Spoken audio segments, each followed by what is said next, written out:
Las estructuras que están pensadas en, en uso industrial, pues llegan a tener mucha relación con las naves industriales, las bodegas. Y especialmente, y esto pasa mucho con las estructuras que tienen configuraciones diferentes a edificios y no son edificios. Y es de que muchas veces nuestro diseño estructural se verá gobernado por el análisis por estabilidad. Precisamente porque muchas veces cuando nosotros estamos analizando, por ejemplo, alguna edificación, pues digamos es un poco más sencillo calcular algún valor de R para un sistema de marcos o arrostrado y similar. Pero muchas veces ocurrirá en estructuras diferentes a edificios donde nosotros no tengamos un lineamiento tan marcado como para poder analizarlo de esa manera. O también podemos llegar a tener cubiertas eh, que nuevamente, recuérdense, las estructuras que tienen configuraciones diferentes a edificios, eh, lo que buscan es cubrir algún equipo o alguna maquinaria o alguna línea de proceso. Entonces, muchas veces lo que puede llegar a pasar es de que nos va a gobernar, bueno, en realidad lo que nos va a gobernar es el análisis por estabilidad. Entonces, hay algunos criterios que voy a aprovechar una, una presentación que tengo. Eh, para verlo a grosso modo, no es de que estas últimas clases sean para diseño de naves, pero sí pienso vale la pena tomarlo en cuenta. Si bien es cierto, algunos de los docentes acá muy amablemente nos han compartido algunos puntos importantes acá, referente al tema de naves industriales, eh, en esta ocasión lo vamos a enfocar más al uso industrial y cómo estas pueden ser afectadas con, o las partes que tienen que ver con estructuras no diferentes edificios eh, que no son edificios. Eh, Nos consultan los marcos viga columna que soportan un equipo vibratorio deben de ser diseñadas como conexiones rígidas y empotradas. En realidad, fíjese que, de hecho, creo que tengo aquí, son, creo,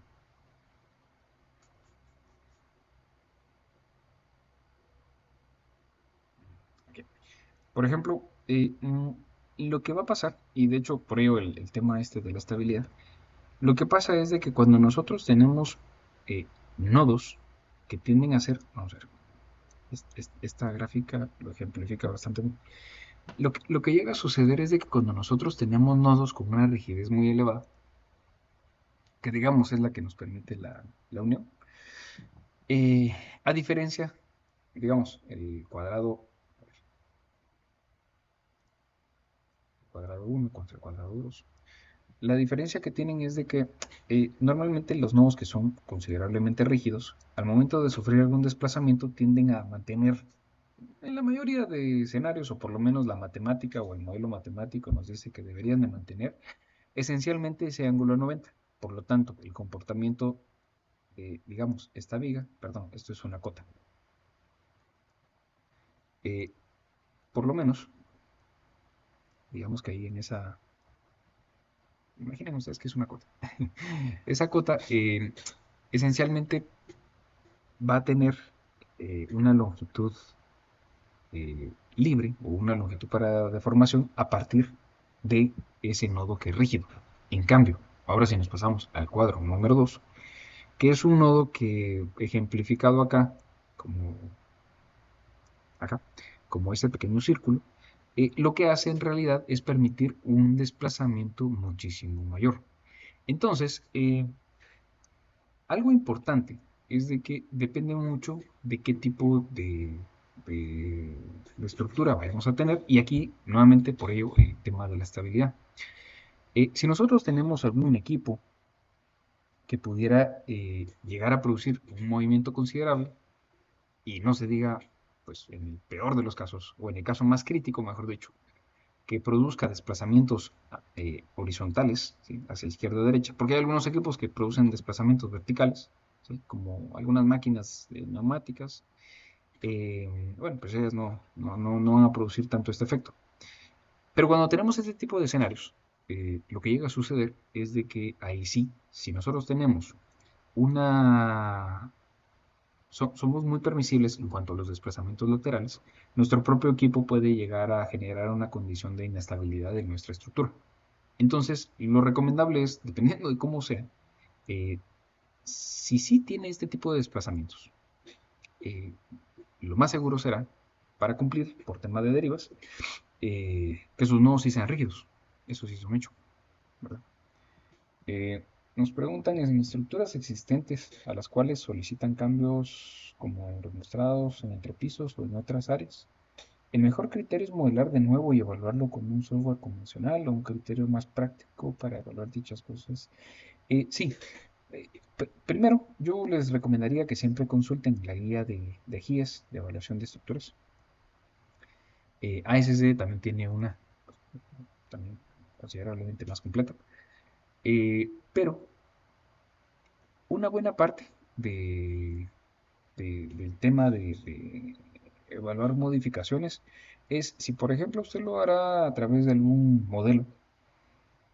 Primero es de que ese modelo de la estructura existente contemple todo lo, eh, todo la, ¿cómo sería? Permítame, tiene un nombre. Todo el estado actual de la estructura. Digamos que si, por ejemplo, a ustedes les contratan por hacer alguna evaluación, eh, vamos a ver, yo creo que tengo aquí una a la mano. Si ustedes les contrataran por hacer alguna evaluación estructural, seguramente lo que harían es llegan, toman medidas, analizan, ven el estado del material, a lo mejor pueden realizar algún análisis no destructivo a los materiales. Y primero lo que usted hace es una evaluación del estado actual, antes de meterse a ver si puede resistir o no alguna otra modificación. Entonces, ¿qué va a suceder? Que muchas veces, eh, ahí está, muchas veces puede suceder que mi propia estructura a lo mejor tenga ya o ya esté comprometida en cuanto a su... les voy a mostrar un ejemplo acá rapidito. Por ejemplo, vamos a ver, digamos que este es un ejemplo. eh, un, por ahí, estamos. Una estructura existente, pues cabalmente querían revisar pues si era factible o no el reutilizarla. Eh, pero mucho problema tenía la pobre estructura que se quedó a medio montaje. Entonces acá, bueno, los que han tenido experiencia por ahí con estructuras de acero, todavía estaban algunos vientos colocados de parte de montaje. O sea, no quedaron, pues, no terminaron de montarla como debe ser, ¿verdad? Entonces, pues se quedó expuesta y cabalmente querían hacerle alguna ampliación. De hecho, no estoy seguro aquí si se puede alcanzar a ver, pero la estructura tenía unas ménsulas que estaban pensadas, bueno, eso estaba ubicado en unos hangares, pero estaban pensadas en poder recibir un puente grúa. Vamos a ver aquí si tenemos alguna otra imagen. Ah, esta tal vez se ejemplifica mejor. Justamente acá aparecen unas pequeñas ménsulas. Em, pero les soy sincero, la verdad es que aquí, pues, después de este informe preliminar, se hicieron algunas pruebas, se revisó qué tanto podía llegar a afectar la corrosión, porque claramente se ve bastante corroído. Además de que también los criterios aquí de diseño son bastante ya antiguos. Esto ya no se permite, no tanto por criterio ISC o ASC, sino más por criterio OSHAS, eh, seguridad industrial. Ya no podemos colocar solamente dos pernos por columna. Esto era algo que antes se hacía a manera de matemáticamente garantizar una articulación. Eso sí se puede hacer. Pero bueno, para no desviarnos mucho del tema, este primer informe sirvió para que luego el cliente hiciera un análisis y algunos ensayos. Eh, pero partiendo de esto, se determinó que, por ejemplo, la estructura original tenía muy poco espesor. Entonces, ¿cuál es el detalle ahí? Es de que ese espesor, que les digo, muy poco espesor, era que si lo tomábamos como un espesor efectivo, que digamos, si uno quisiera hacer esto, eh, o bueno, la recomendación, mejor dicho, fue que al final, si existía algún perfil armado, como el que veíamos en pantalla, que estaba considerablemente corroído, pues en realidad lo que se iba a poder utilizar era algo mucho menor. Es decir, que en verde, digamos, la corrosión había avanzado tanto que solamente se podía utilizar algo así, como esta porción de acero efectivo, una muchísimo menor, y que obviamente el procedimiento a seguir era pues desmontar la estructura, utilizar algo que se llama un sandblast y desgastar la pintura y la corrosión. El problema es de que antes de ver si alguna estructura puede o no recibir alguna ampliación o algo más, el primer, la primera recomendación es, y en cualquier guía seguramente le va a aparecer, de que hay que evaluar la condición del elemento actual. Entonces, eh, sin duda, uno debe de realizar la inspección con ensayos, no destructivos, destructivos a lo mejor, y determinar hasta qué punto se encuentra la integridad del material actual.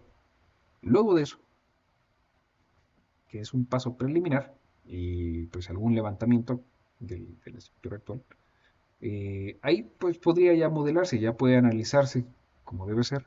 eh, y por lo menos, así como en este caso, en el informe, no sé si vieron por ahí, pero decía que de manera preliminar, en base a algunas medidas tomadas en campo, se asumía que un 60% de la estructura, perdón, un 60% de esa sección, como la que les dibujé ahorita, podía utilizarse como área efectiva.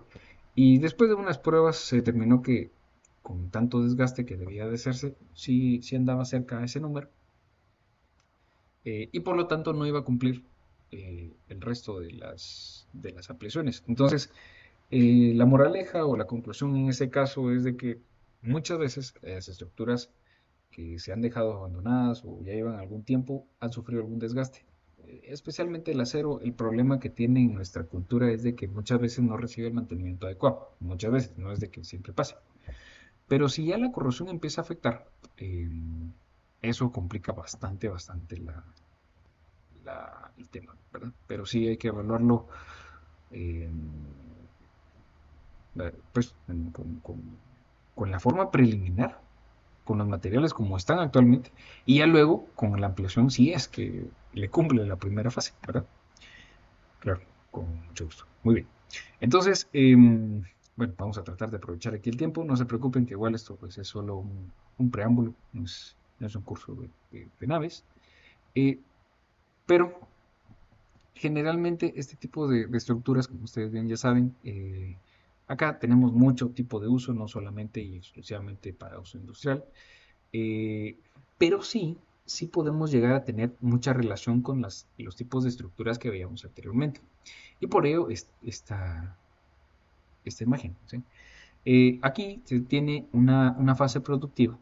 Pues si ustedes, bueno, si nosotros quisiéramos hacer la semejanza a sistemas estructurales, pues tenemos un sistema de embraizado, tenemos un área, y es que con esto casi siempre se llega a tener una estructuración o ciertas tipologías que siempre varían respecto a los edificios. Por ejemplo, la primera línea trazada, la de la parte superior, eh, cubre una altura muchísimo más grande que la parte inferior. Y bueno, no solamente eso, sino que también esto nuevamente, por uso industrial, obedece a que acá debía de cubrirse una serie de tanques que se ven en la parte superior. ¿Sí? Entonces, pues a eso va enfocada esta presentación. Eh, Muchas veces llegamos a tener este tipo de inconvenientes, eh, en los cuales, pues como nos estamos adaptando al proceso industrializado o o el tipo de estructura que nosotros vamos a ver, tendremos que revisar eh, esos lineamientos que pueden llegar a marcar una diferencia considerable en nuestra estructuración. Por ejemplo, aquí les pongo un ejemplo y esto a los que están acá y han trabajado en este tipo de industrias no me dejarán mentir. Miren, pues, aquí pasa algo bien curioso. Si ustedes se fijan, acá tenemos nosotros un caminamiento, ¿sí? Que es esa baranda. ¿Cómo identifican ustedes caminamientos en estructuras industriales? Pues siempre tienen barandas. Eso es bastante obvio, ¿no? Y que también en algunos escenarios pueden estar solamente cubriendo o por seguridad industrial no delimitar pues la caída de alguna persona, algún operario. Aquí notamos pues algunos elementos que normalmente no estarían incluidos dentro de una estructura tradicional y especialmente porque así como los de este sentido eh, el, el, el especial o digamos que la forma en la que afecta directamente especialmente esta bueno normalmente esto le llamamos pie de amigo o este apoyo a 45 o este brazo, ¿no? Lo que pasa es de que muchas veces, por las diferentes configuraciones que se tienen, y esto yo les puedo decir aquí sí me deja un poco de duda esta imagen, porque va anclada al alma de esta columna. Eh, Hay que revisar cómo quedaría esta unión y demás, o si es un tubo, a lo mejor la foto ahí no deja, la resolución, perdón, no deja identificarlo bien. Pero este tipo de detalles que muchas veces el mismo uso de la estructura así lo demanda, pueden llegar a generar algunos efectos que pueden causar problema con los criterios seguros que nos manda ISC. Entonces, así como también, pues habrá que revisar. En este caso, pues dudo mucho, solo me da un poco de duda estas conexiones, pero dudo mucho que si ustedes se recordaran de las clases del ingeniero Lobos, eh, cuando tenemos brisas, el principal concepto es de que no podemos interrumpir el paso de ellas.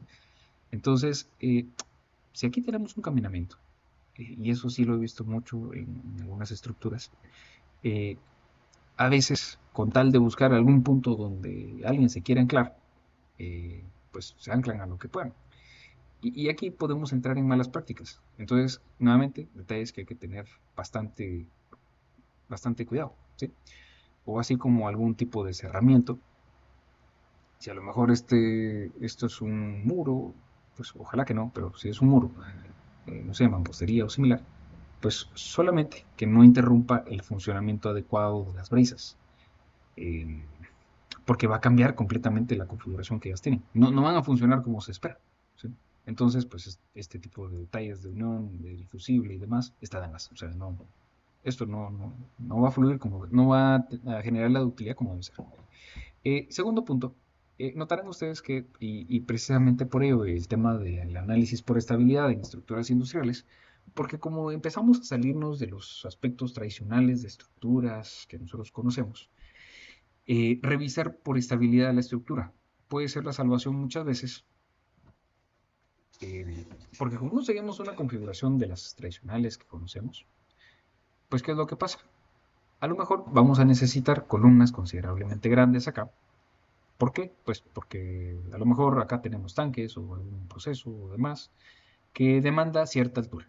Bueno, entonces, en estos puntos, pues es fácil considerar que si yo tengo tanta esbeltez o tanta altura en mis columnas, seguramente yo debo de restringir en el eje débil, pues obviamente mi distancia libre, ¿sí? Entonces mi longitud libre de pandeo, pues debo de restringirla con alguna otra pieza. Y aquí es donde tenemos que hacer un mix, por decirlo de alguna forma, con los diferentes conceptos que a estas alturas del diplomado hemos visto. Es decir, nosotros tenemos que contemplar que, pues, si esto a lo mejor, bueno, en el último nivel va a tener algún techo a dos aguas, eh, porque nuevamente, recordemos, la principal prioridad, bueno, la principal idea aquí es cubrir el equipo, ¿no? Entonces necesito yo un techo. Basado en esto, y con la altura que se tiene, eh, obviamente mis columnas yo debo de chequearlas como debe ser, o sea, en base a estabilidad. ¿Sí? Mucho pasará. Creo yo que fue el ingeniero Arriaga que tocó el tema de, de las cargas notional, las notional loads. Muchas veces ahí sí pueden llegar a generar más efecto en estos tipos de elementos que en cualquier otro tipo de casos, ¿verdad? Pero bueno, ahí seguiremos viendo esos puntos. Regresando al tema de usos, depósitos, pues almacenaje, talleres, casi siempre, miren, en este caso, un taller de vehículos, pues necesita alguna plataforma que pueda elevarse, y eso de por sí ya demanda una altura considerable. En almacenaje, aquí creo no se logra identificar bien, pero justamente acá hay un brazo que es como una mini grúa que está dentro del depósito, del área esta de almacenaje, eh, y también pues van siendo cargas que, aunque según la foto pues está anclada a un caminamiento que pareciera ser o ya se había encubierto de algún otro elemento, o a lo mejor es de concreto, pues son cargas que nuevamente el tema del uso industrial pues las va demandando. Eh, Obviamente, si hablamos de naves industriales, tenemos otros usos que sí entramos a usos pues, más relacionados a edificios, o pues que van a estar ocupados por, ¿cómo se llama? Eh, por muchas más personas. Entonces ahí, por ejemplo, factores como un cadete se me puede elevar. Bueno, parqueos, eso sí es un hecho. Fábricas, ahí sí nosotros entramos en bastante relación con lo platicado anteriormente. Canchas, auditorios, etcétera, etcétera. Uso avícola, ¿sí? Etcétera, etcétera. Tenemos muchos criterios que revisar. Pero esencialmente, vamos a ver aquí, sí. Por lo menos con las partes esenciales de este tipo de estructuras, lo que tenemos es estos elementos principales. Generalmente, y esto sí se ve demandado considerablemente en el uso industrial, esta parte de la luz del pórtico o del marco, eh, precisamente para garantizar o permitir el uso industrial que se le vaya a dar, pues lo que hace es demandar luz o claros bastante grandes. Entonces, esto ya de por sí ya me empieza a generar una demanda considerablemente en el marco que aquí se va a tener, precisamente porque la luz libre que se requiere puede llegar a ser considerablemente alta. Entonces ahí el acero pues destaca considerablemente comparado contra otros elementos o materiales constructivos, ya que por su alta resistencia a la afluencia les va a garantizar a ustedes un comportamiento que se logre esta luz del marco bastante sencilla. Pero aquí sí hay que entrar en algunos detalles importantes, como por ejemplo los elementos de arrastre, los elementos de arrastre no lateral, sino para techo, las columnas, obviamente, que debemos de revisar. Si se tuviera algún tipo de cerramiento, acá aparecen tirantes en todas las correas. Correas aquí, pues se le denominaría a las costaneras, ¿sí? Y esos tirantes es como lo que nosotros conocemos acá como temples, que para proceso de enlaminados lo que nos garantizan es, templetes, perdón, que lo que nos garantiza es de que pues, las costaneras se van a mantener en su posición durante ese proceso de laminado. Algo importante es de que cuando hablamos de estructuras industriales, no solamente la luz libre que se cubre, sino también la separación entre los diferentes marcos, puede o no permitir una buena modulación a almacenaje de racks o permitir, por ejemplo, espacios libres para descargar, como los andenes de carga, por ejemplo. Si los vehículos se parquean de este lado, pues van a poder garantizar que, bueno, se modula en base a eso. Entonces se va obedeciendo nuevamente en las estructuras de uso industrial, más que todo al proceso que industrialmente va a ocurrir. Partes esenciales en realidad, y aquí tenemos mucha relación con eh, las grúas internas o los puentes grúas que podemos nosotros llegar a tener.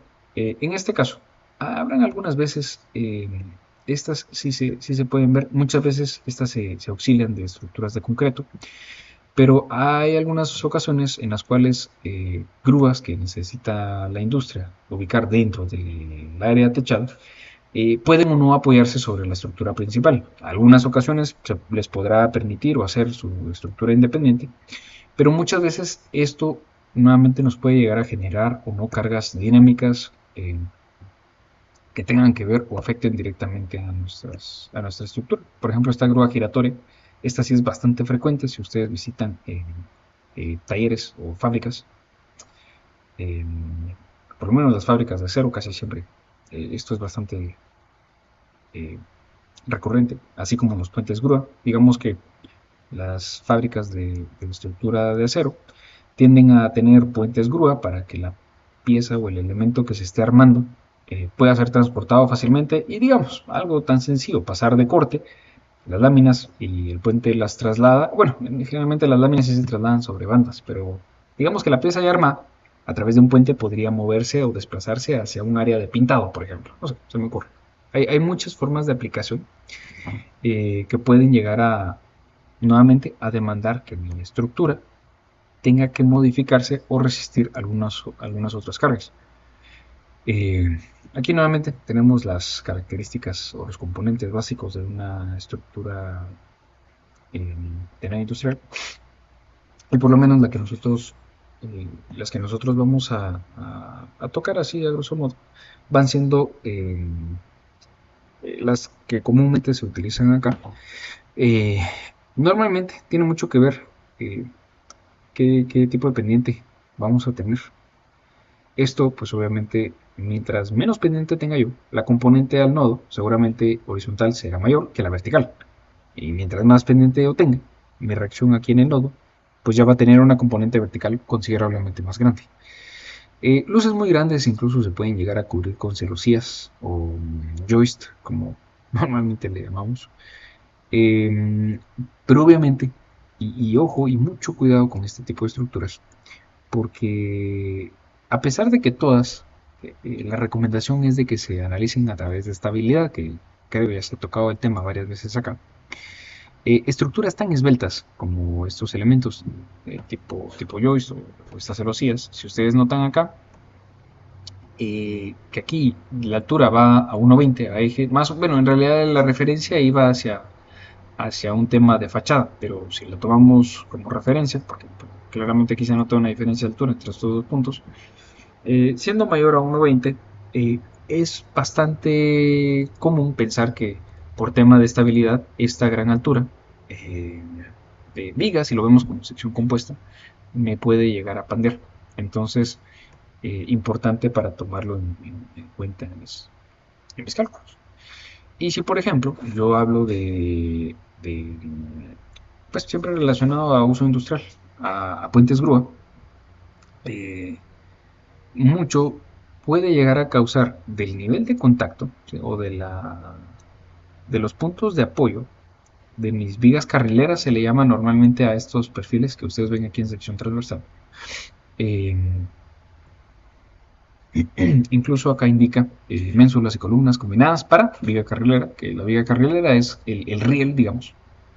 Incluso aquí este esquema lo muestra bastante bien. Es el riel o la guía que mi puente grúa o mi viga puente necesita para eh, cubrir, pues obviamente, los diferentes procesos que hemos platicado. Y ya desciende un polipasto o un gancho, que es el que permite el uso de que la industria sí lo requiera.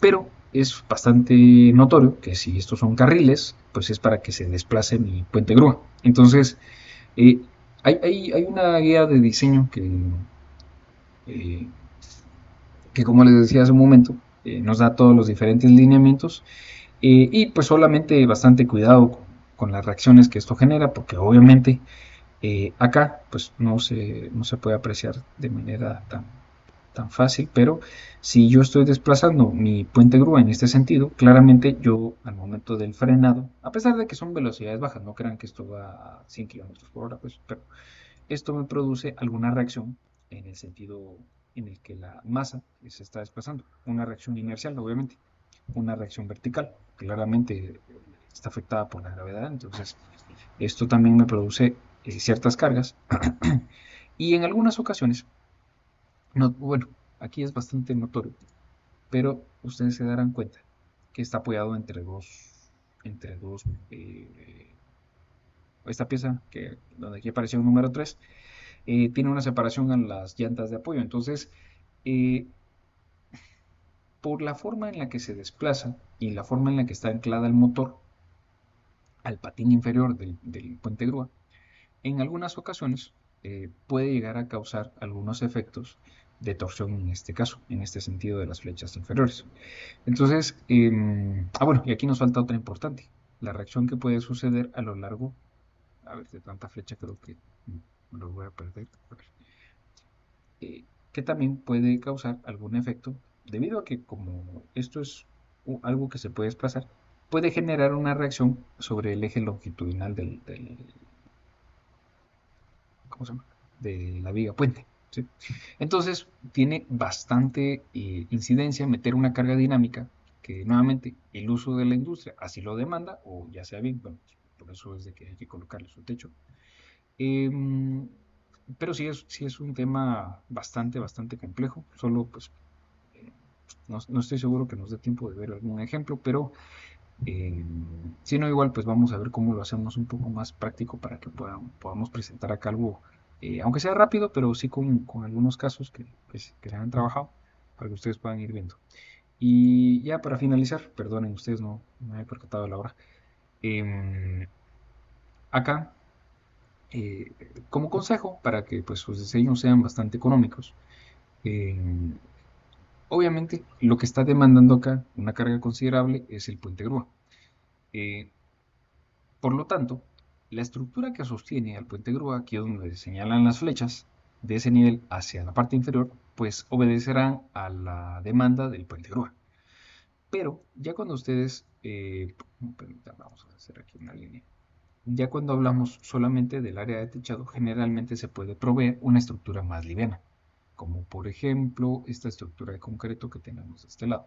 Aquí notan ustedes que tenemos una columna más gruesa y luego desciende a una columna más chiquitita, que lo que hace es permitir optimizar pues, el recurso y también generar algo que es un espacio libre aquí para que pueda trasladarse el puente grúa sin mayor problema. ¿Sí? Entonces, bueno, por la hora creo yo vamos a finalizar por acá. Eh, Tenemos un poco más de teoría por ver, obviamente. Hay algunos criterios que hay que tomar en cuenta, especialmente estos, ya que las estructuras que son de uso industrial generalmente eh, son estructuras livianas, pero nuevamente siempre las vamos a chequear por estabilidad. Al final caemos siempre a lo mismo y lo seguiremos viendo. Entonces vamos a ver si tenemos dudas. Hay una pregunta. Este, para ese caso del puente grúa, el diseño de la placa base es considerada como empotrada en ambos sentidos. Sí, sí, de hecho, fíjese que los diseños de placas base eh, para naves industriales que tengan puentes grúa, si digamos que uno no restringe el nivel de rotación en la base, uno mismo, con el mismo puente grúa, por la reacción que hace un momento colocábamos en flechitas, va a causar un efecto de inestabilidad. La misma estructura se va a volver inestable por su propio uso. Entonces, si uno no controla eso, lo que va a pasar es de que, como generalmente el sentido de colocación del perfil es de que en el lado que nosotros vemos acá está el alma. Vamos a ver. Digamos que aquí, si lo ejemplifico, las columnas más o menos iría, aquí va el alma y aquí estaría en los patines, ¿verdad? Más o menos. Estarían en los patines, aquí estaría el alma y aquí estaría el otro patín. Entonces, el problema es de que como el desplazamiento va en este sentido, las fuerzas que llegan a las columnas están siendo aplicadas, digamos, sí, a los patines, pero también a la sección más débil perdón, al lado más débil de la sección de la columna. Entonces, em, hay que tener mucho cuidado con estas columnas. Generalmente columnas tan peraltadas no tienden a funcionar muy bien, em, precisamente por eso, por un pandeo local aquí en el alma. y hay que empotrarlas. Eso es un hecho. Hay que empotrarlas y muchas veces verán ustedes estructuras de este tipo que también tienen sistemas de arrastramiento porque ayudan a disminuir también los desplazamientos, ¿verdad? No solamente es el tema de la ductilidad y estabilidad, sino que también me permiten restringir considerablemente los desplazamientos y pues obviamente hay que aplicar las consideraciones del caso en el sentido que va hacia este lado. Habrá que analizarlo como un sistema arrastrado y en el sentido, si este era X, en el sentido Y, habrá que analizarlo como un solo marco, ¿verdad? Eso sería parte de las recomendaciones para este tipo de estructuras. No sé si con eso le contesto y si alguien tiene alguna otra duda.